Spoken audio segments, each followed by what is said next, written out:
Okay, it's beer o'clock on Real Ale Craft Beer. Today we've got a beer from Nøgne, and it is a bottle of #500 Imperial IPA coming in at 10% ABV. There you go. And it was brewed as a milestone for their 500th beer to be brewed at the brewery. Or their 500th batch of beer, should I say. And this beer, as they say on the back of the bottle, is all about the numbers. 5 hops, 100 IBUs, 5 malts, 10% alcohol by volume. It's an Imperial IPA from Nøgne. I am really looking forward to this one. #500. Let's get this beer out into a glass and see what we get. But just very quickly, I want to show you this glass. Look at this glass from Nøgne. That just looks absolutely fantastic. And you're thinking, that looks a little bit large. It is a little bit large. It's bigger than a pint glass. It's a ½ litre glass. But just look at the bottom, the bell bottom on the bottom of this glass. It's like a whiskey glass. This glass is so heavy. It's unbelievable. It's almost as heavy as that pint bottle of beer. There's got to be an inch of glass there on the bottom. And then this is fast turning into a glass review. And then look at the rim. Look at the thickness of the rim of that glass. There you go. Nøgne don't do anything by half. They're full on and I love it. Let's get this #500 Imperial IPA out then into a glass and see what we get.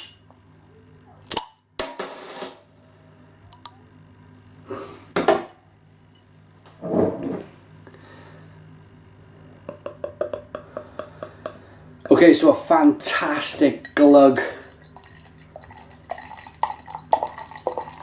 on the opening. Oh, and wow. Look at that. Just look at that. That looks wonderful. Absolutely wonderful. I don't know if you can see there, it seems to be round here. I want the camera to pick it up. Come on, camera, focus.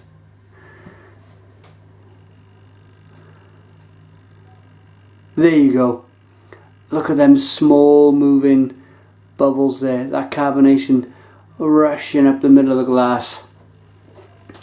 It's a 2-finger, slightly off-white head. It looks like an orange, a lovely orange hue. Let me see if I can pull this light round onto this glass. There you go. That's what I'm seeing, a deep, murky kind of orangeness, orange amber of a beer that's not clear. It's not clear. It's an Imperial IPA. It's not meant to be clear.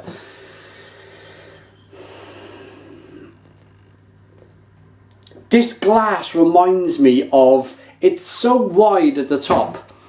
It's like a great big soup mug. The wide soup mugs you get just to get your bread in. It's just fantastic. Anyway, I've been gassing on far too long. Let's get my aroma, or let's get my nose into the beer for the aroma.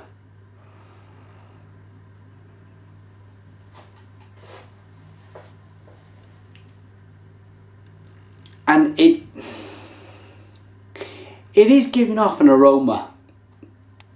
It took a big deep breath and it's almost to catch you out. You get hints of mango, hints of cherry, hints of licorice, hints of grapefruit and peach and pineapple. But they're all very small hints. And I just wonder, is all of that kind of flavour locked in this beer, and are we going to have to kind of dig it out in the taste? It's 10% ABV, it's 100% or 100 IBUs. Let's dig in and see what we get. Cheers.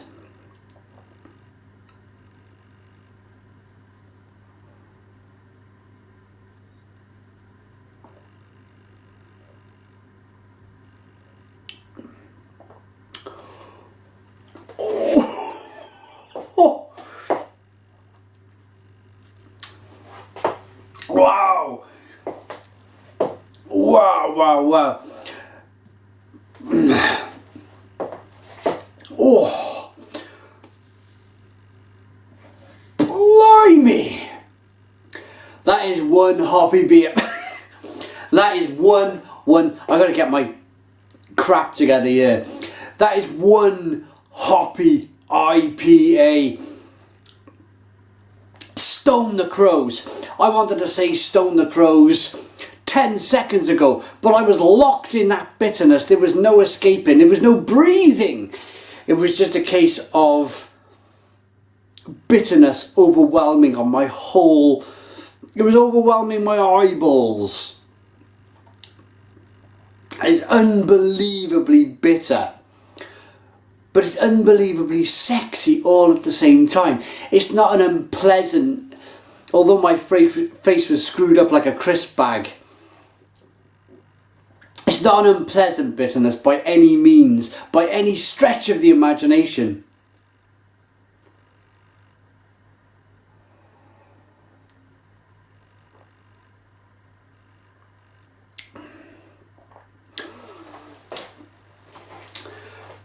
Before,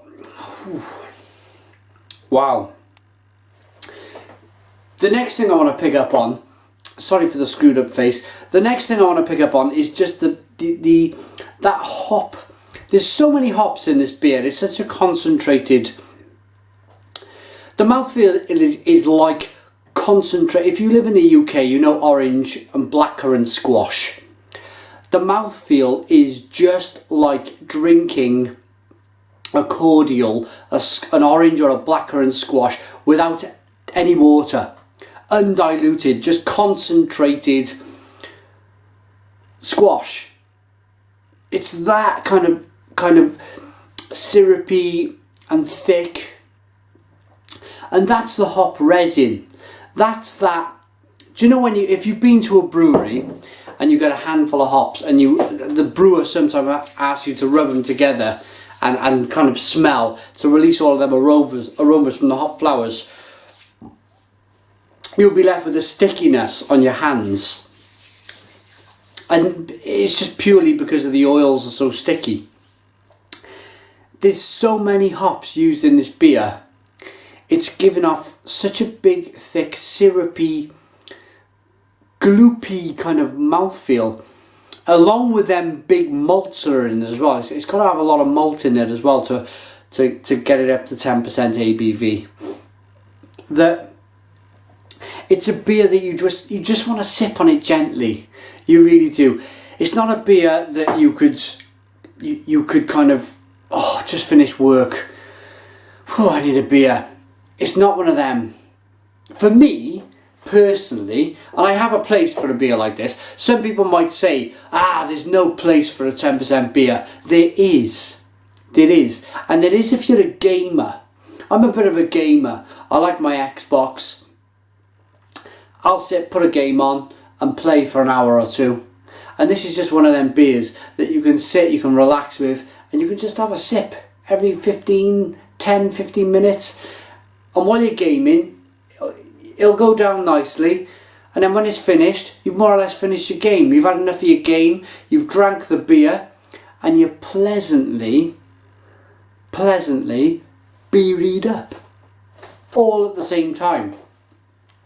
But let's get back to the flavours.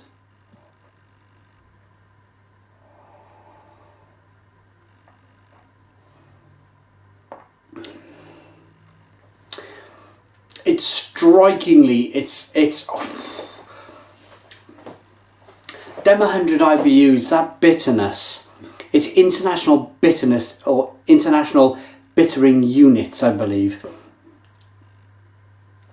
And it's to determine, I can't even speak with these hops, it's to determine your taste buds will take up to 100 IBUs. Anything more than 100 IBUs and you can't taste it anyway. McKellar brewed a 1000 IBU beer. You can't taste anything past 100.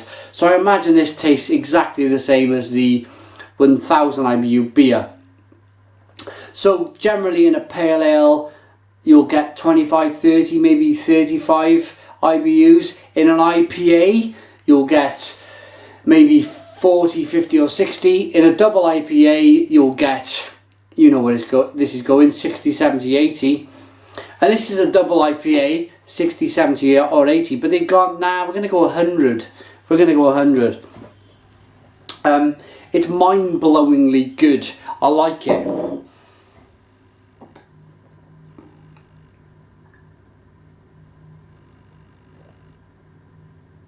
There's loads of fruit in there, loads of flavours from the hops. Mango, pale stone fruit, peach, lemon, apricot. There's a bit of pineapple in there. That bitterness, I don't have to speak about the bitterness anymore. You know how bitter this beer is by now. It's nice and sweet and malty at the same time. It's quite bready and malty. It's a lovely, I mentioned that, lovely big thick hop resinous mouthfeel. These hops are really playing with my mouth.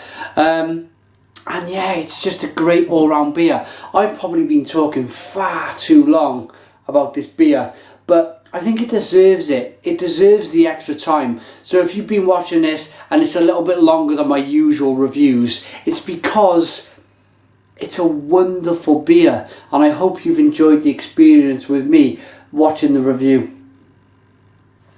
I gotta rate this now, and I gotta rate it with a slightly kind of pinched up, screwed up face.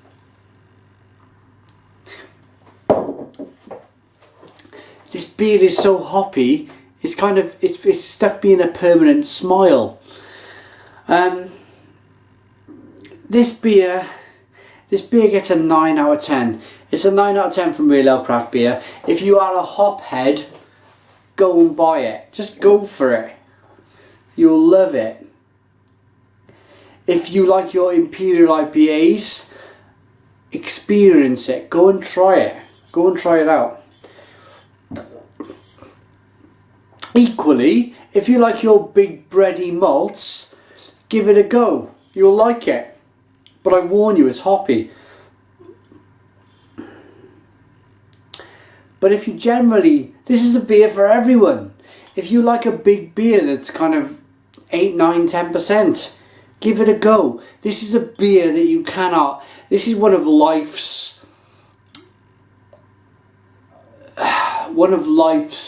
kind of magical moments where if you want a beer to kind of really rock your boat or rock your mind, then this is it. Nøgne, #500. 9 out of 10. 9 out of 10. Please put your comments in the comments box. Check out Nøgne. Subscribe to my daily beer reviews, and cheers.